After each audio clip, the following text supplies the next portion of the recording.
One way to define weakness is times of helplessness. So there were at least a couple of times in my wife's and my marriage when she was very, very ill. She's got a chronic illness, and these years were about 10 years apart. And when you're not actually the sufferer, but you are closely related to the sufferer, there's a peculiar kind of suffering that goes with that.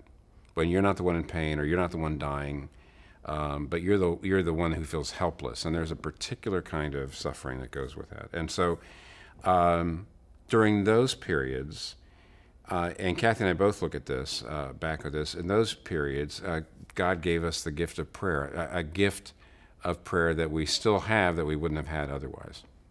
Just prayer together, and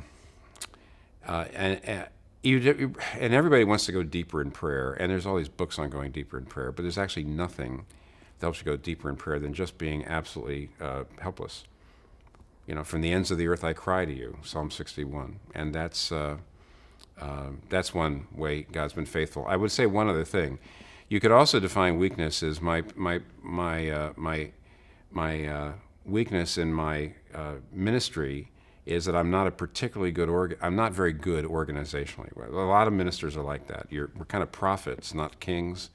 We're good at talking to people, maybe even priests, but not very good at management and organization. And over the years, there were at least 3 or 4 times in which my ministry at New York City would have at least plateaued, if not fallen apart, except that God always supplied me with people who complimented me, and I was never even smart enough really to choose them. They were God in many ways brought them to me.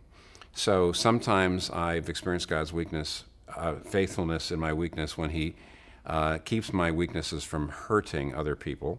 And sometimes simply when I felt helpless, He's just actually said, I'm going to come near to you and give you a gift that I wouldn't have been able to give you if you hadn't been desperate.